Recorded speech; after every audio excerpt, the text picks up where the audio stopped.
So welcome everyone.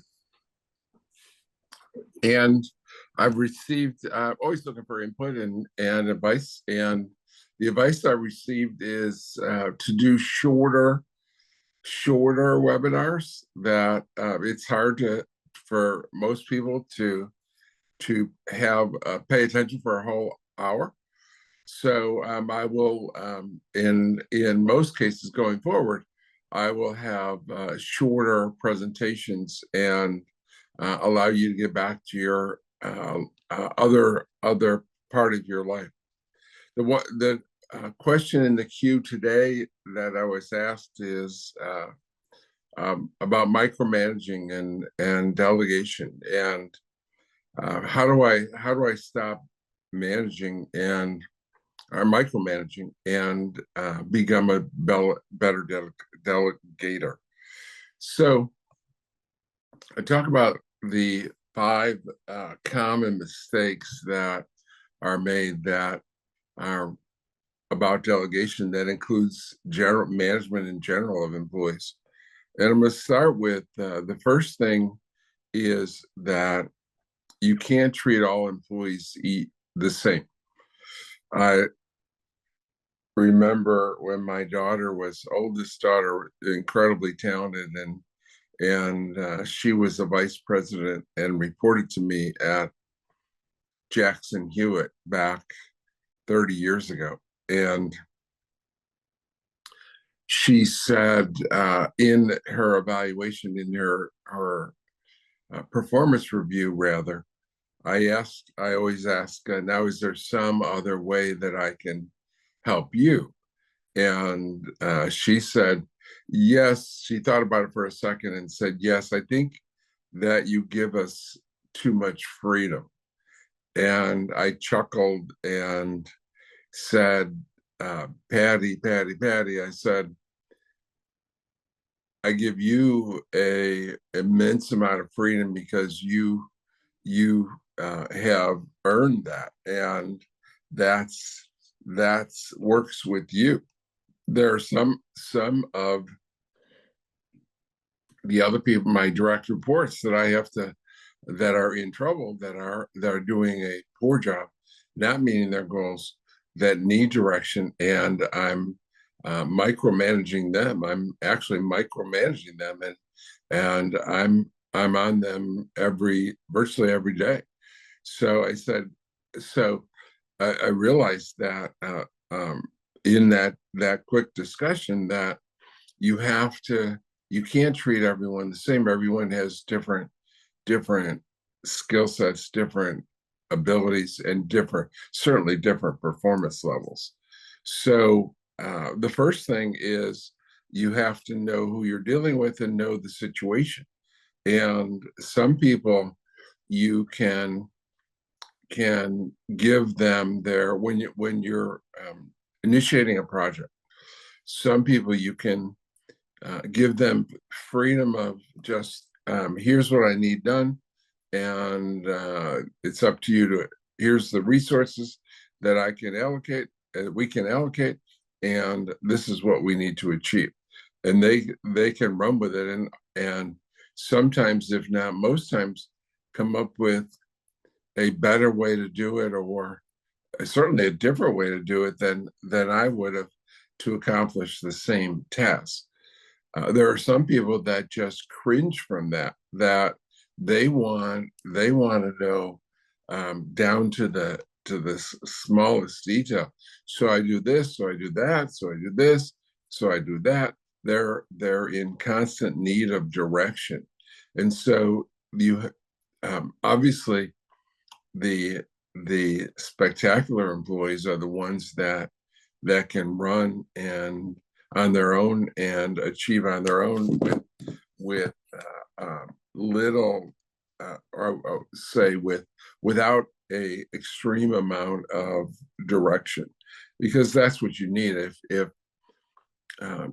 If I had staff that reported to me that if both of us think the same, then I believe one of us is useless. And if I had to put another part of that is, if I had to pull everyone along and be only leader, the only force in our company, then I don't have the strength to do that. I've always looked for people that I have to hold back, and that's those are the people that drive our company. They are leaders themselves. It's I have a delegation theory that goes along with this, that the chief of an Indian tribe is a manager, is a leader, but the chief of chiefs, that is the ideal kind of leader. It's that a chief that can have chiefs to delegate to. So again, you have to know who you're dealing with. You have to treat employees differently and give direction differently. You have to be and this is the toughest part, is there are many people that are nearly or control freaks, that just they have to have control, and that has to be done their way, and the color of the room has to be blue, and the hours that you have to work are 8:30 to 5:30, and 1 hour for lunch, and two 15-minute breaks. And I mean, there are it controlling people. I had one person that reported to me years ago that would watch out the window and to see what time the employees were coming to work. His staff was coming to work and what time they were leaving. Well, we believe, and I believe that you manage for results, not activities. I'm not I don't not interested in whether you work 9 to 5 or you work 8 to 10 and 1 to 7. I mean, whatever hours you work are not nearly as important as the results that you get.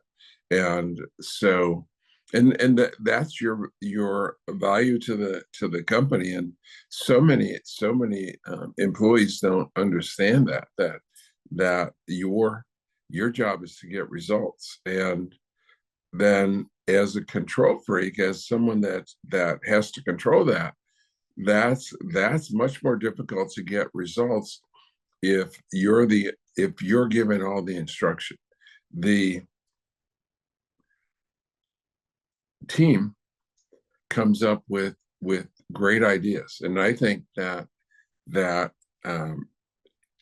in my organization, if I go to the team and want to improve the company, virtually every idea for improving the company is already in one of their heads, and they're just not most employees act like employees and don't volunteer ways to improve the company. So we elicit advice and ideas, and we try to reward ideas for change. The desire to control is debilitating in the ability to grow your company exponentially. You just can't do it if you're the only one doing the thinking and making the decisions. You have to allow others to make mistakes, and I think that is a critical component of delegation, is understanding that they're going to make mistakes. The person that is controlling must believe that they really are in control, and that they're so good that they're foolproof. Boy, I know that the people who have the most successful have made the most mistakes. So if I'm going to make mistakes, then certainly everyone else is going to make mistakes, and you have to allow for that. You have to understand. You have to learn to understand that in order to let go. And and the desire to control and the inability to delegate is almost an addiction, if not an addiction. And the cure can't come from anyone else. It has to start with it from within. You have to make the commitment to proceed and to let go and not dictate every single thing. And you have to understand that the control freaks I know tend to think they're always right, and they always do an incredible job. Well, they often do, but not always, and they often make mistakes much more than they would ever admit to. That people that are have trouble giving up control also have a difficulty admitting error, admitting mistakes. So again, I've made more mistakes than I've been so blessed with so much success. I've made more mistakes than any two or three of my staff combined. So then, the fourth mistake people make when they're trying to delegate is sometimes they give up too much control. That things get out of their wheelhouse that they're not aware of, and the uh, key to key to delegation is knowing what's going on.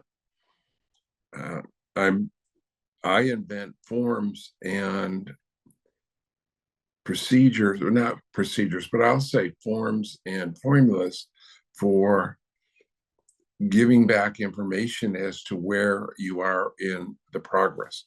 So, for example, in my roofing company, we have a local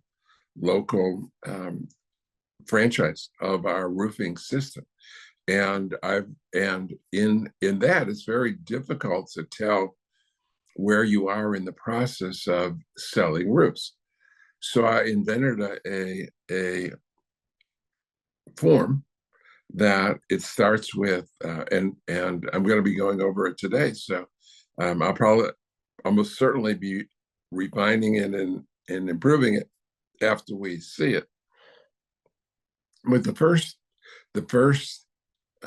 version of the form is, give me a list of all of the projects that you have put offers out on, and the estimated, and then so this is a project, project one.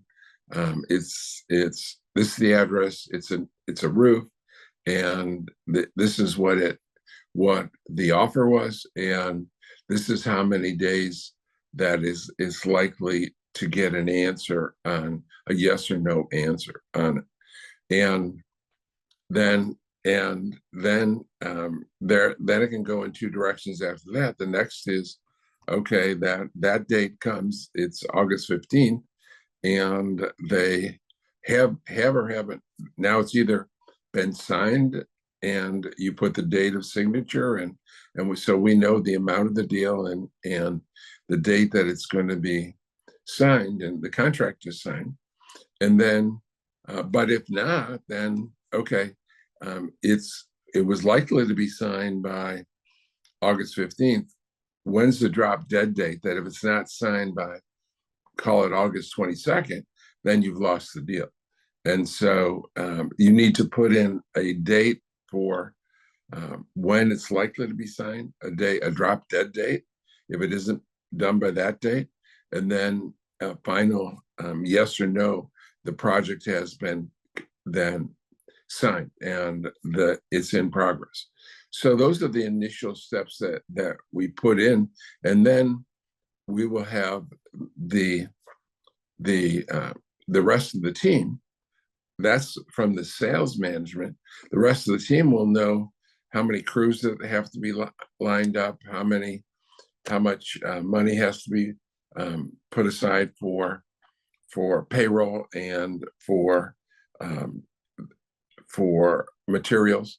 In the roofing industry, it's sort of, I think my impression, and I've been told that it's, and I'm new to the industry, it's 1/3 wages, salaries, contractors, 1/3 materials, and the rest is initial gross profit.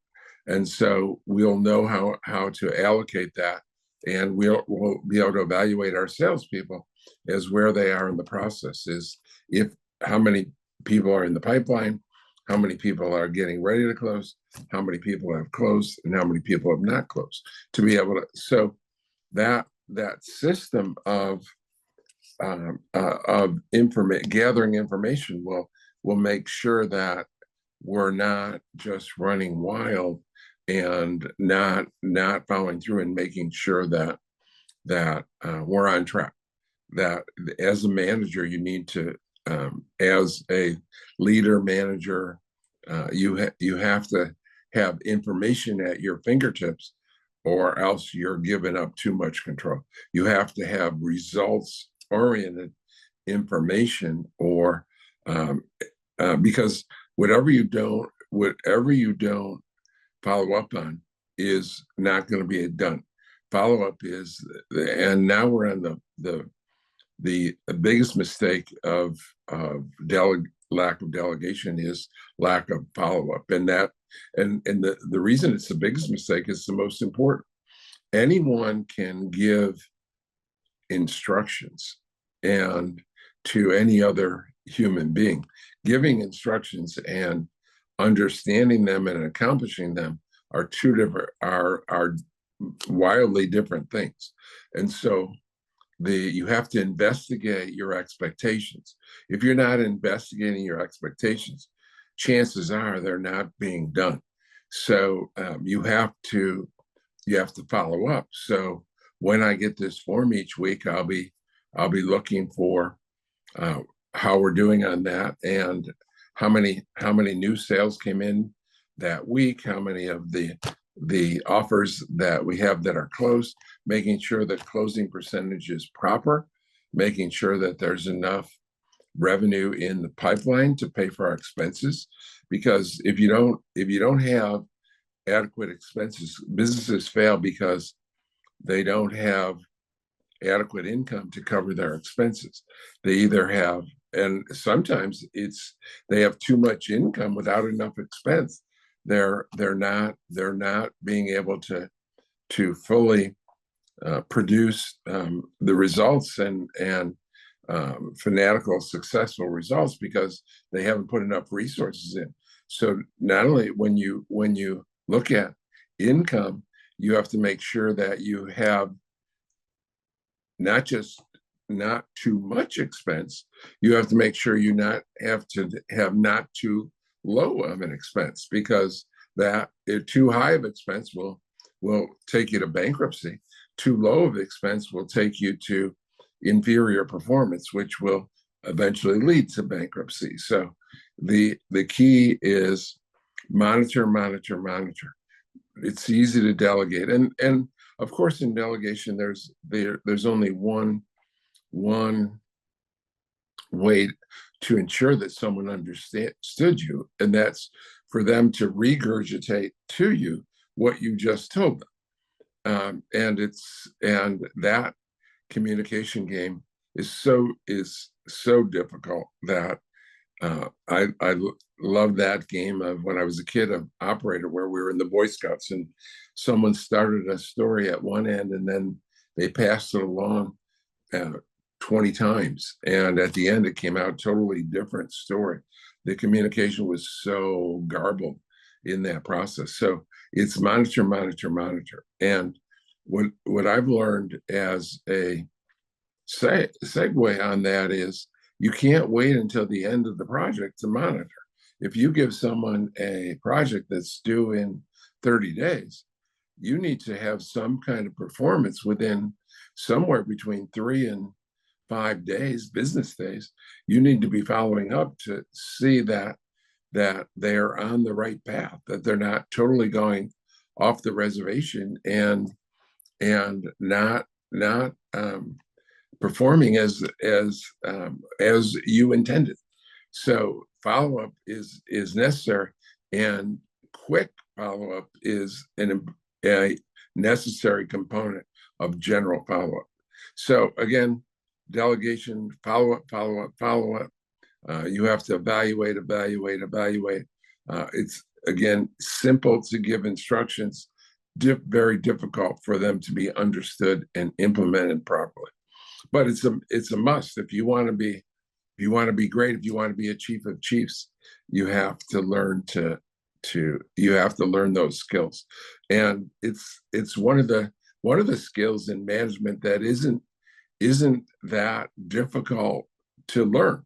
I've tried to teach other things in management and failed abysmally, like attitude, trying to change people's attitude. I've been over in trying to change attitudes, but I've been able to take people and help them and train them to delegate better.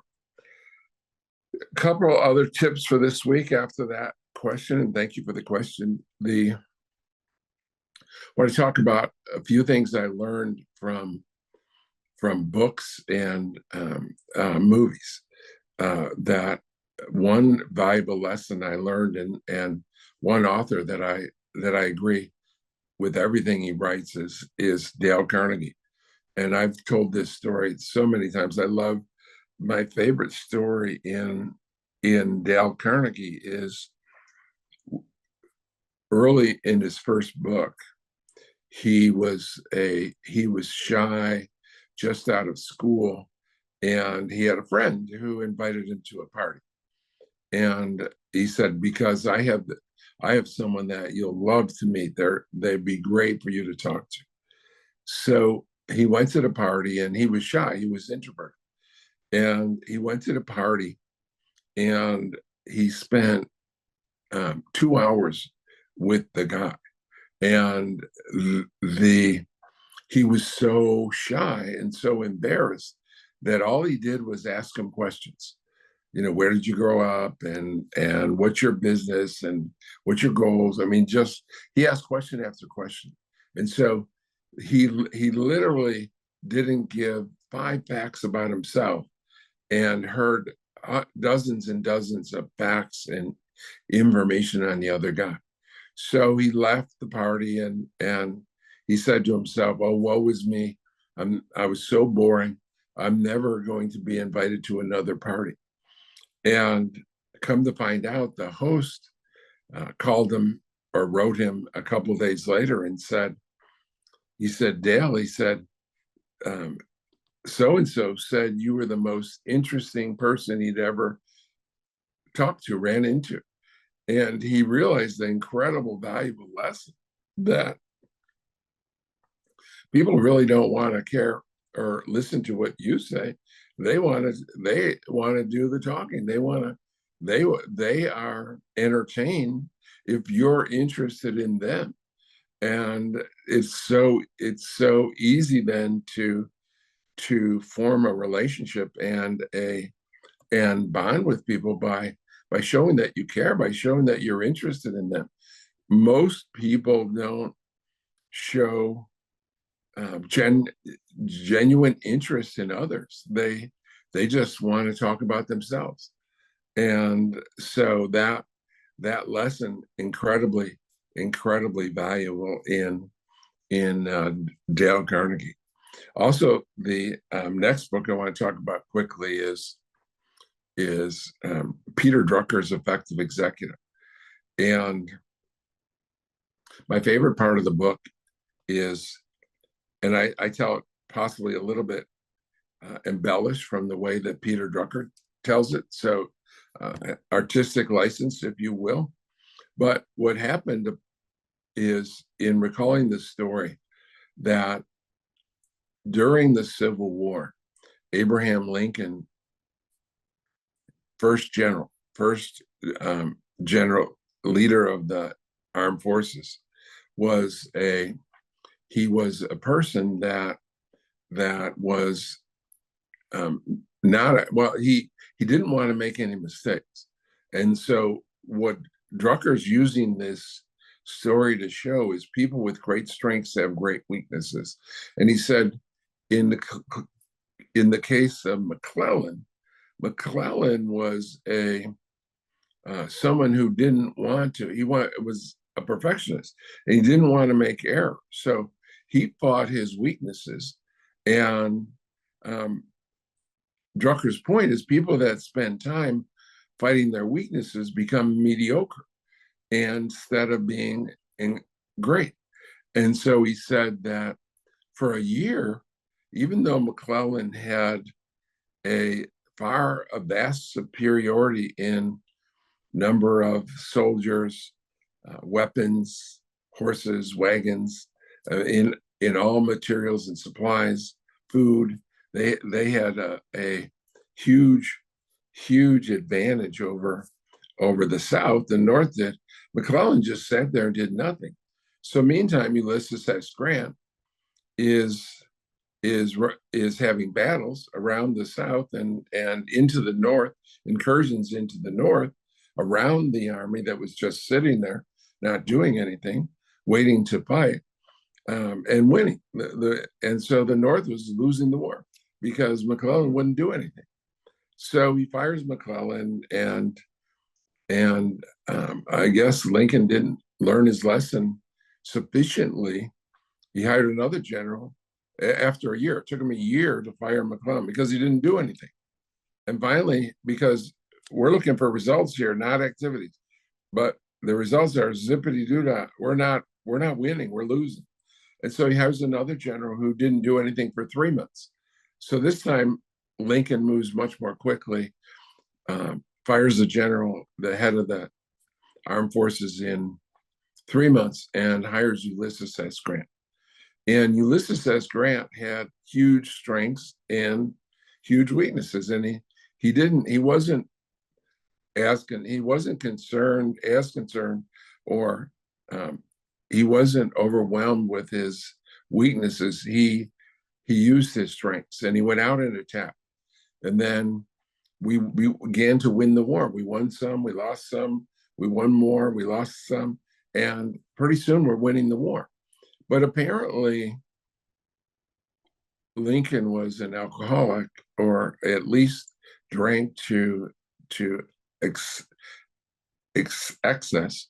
And at night he'd be drinking and swearing and yelling, and so Congress sent a delegation to meet with Lincoln and said, "Mr. President, you have to get rid of Grant. He's an embarrassment to the United States of America, to the armed forces. He's staying up into the middle of the night, firing his guns. He has his dog with him on the battlefield. He swears and yells and screams and cusses." And Lincoln said to his secretary, he said, "James, find out what brand of liquor that Grant drinks and buy a barrel for each of my generals." And so he effectively said, to the congressman, "Get out of my face. He's doing a great job, and I'm going to stick with him." And that's a valuable lesson in two major ways. Number one is, when you look at someone's performance in your organization, you hire for skill, and you hope that you hire for attitude and for skill, and you focus on people improving their skills. But you have to understand that everyone has strengths and weaknesses, and that people with strong skills, the most skilled people, are going to have major weaknesses. And you have to decide with each person at each day and each week and each month whether you can put up with their weaknesses. So one is that you're emphasizing people's skills and understanding that you're not going to be able to change people and correct their weaknesses, because, and if they did, if Grant had spent time on correcting his weaknesses, then he would have been mediocre like a McClellan or the other generals that hadn't performed before him. So you have to decide whether you can put up with those weaknesses or not. And it's so and everyone, it seems, almost everyone can put up with the strengths of others around them. It's the weaknesses they that consume them, and they have to worry about. And so the second part of that story that I want all of you to think about, or to think about when you're have people in your organization that you're working with, working for, that are they're working for you, wherever they are in the organization. First of all, you have to decide, what's are you a Lincoln or are you a congressman? Are you gonna, the first time someone makes a mistake and screws up, are you going to think, well, is that really something I can live with, or is that something that I have to make a major decision on and change right now? Because if Grant had shot someone and killed them or injured them, then he would have had to been eliminated. So you have to decide, has that person gone over the line or not? And I'm routinely in my career hearing and listening to others complain about the superstar, because and without really understanding that if you're a superstar, you have super strengths, and therefore you have super weaknesses. So I'm continually hearing from others that so and so did this and so did that, and I'm faced with almost all the people in my organization are congressmen that would want to eliminate that person from what they're doing, and they had already reached their limit in with Grant's behavior. So you have to decide as a leader, what's your limit? And part of that limit, of course, is if you have other departments and other people, then is how much impact is that person having in the other part of the organization. So you have to walk a balance beam of whether you can keep that person, how long you can keep that person, and how much you have to work with that person sometimes to get them to change, or whether they even could change. So if you work with I can only imagine working with a prima donna. Like a prima donna is typically associated with like a opera singer or something that comes in half-hour late every time, and you have to decide whether you can live with that or not. And if you can't live with that, then they have to be eliminated. But different people are going to have different definitions of reasons to get rid of someone. Someone might think, well, if they were late 100%, 90% of the time, then they need to be fired. So others might think 20% of the time they need to be fired. Others think, well, if they're late one time, they need to be fired. So everyone's going to have their subjective analysis of right and wrong, and you have to deal with that in your organization when you deal with superstars. It's impossible to grow exponentially, to grow a great company, to be all you can be, if you don't have some superstars. And yet you have to understand that those superstars are going to have weaknesses that have to be dealt with others. And it starts by developing a culture of understanding that what you get paid for, and what the purpose of your organization is. Your purpose is to get results, and you have to realize that those getting the best results are they're challenged with other weaknesses. In things like sports, for example, Babe Ruth went out and drank and got drunk, and would occasionally came to the ballpark intoxicated. But he's Babe Ruth.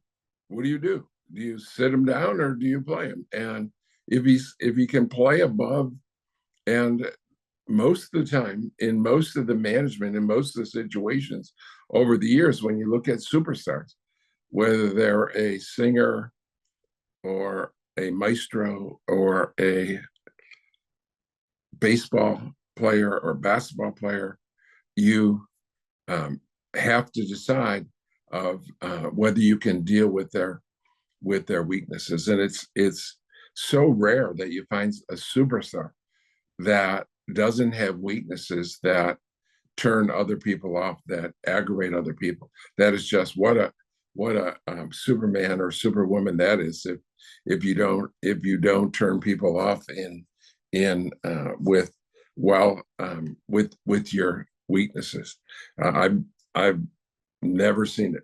Never seen someone with huge strengths that didn't have some weaknesses that were annoying and infuriating other people. And because sometimes just the success of a person, even though you would want everyone to root for everyone, for their teammates to be successful, not all of them are totally pleased that one of them is achieving greatness, and for a lot of reasons. And of course, envy and jealousy and um, all kinds of emotions come into play with that are not not good emotions, that are sins, if you will, come into evaluating other people and accusing them mentally, at least mentally, of, boy, the only reason they do that is because their uncle owns the company, or because of some artificial thing that isn't isn't their own doing. So not everyone's going to root for your success. So those are some of the lessons I've learned from books and discussion on delegation. And we'll talk to everyone again next week. Thank you for your interest. Have a great week.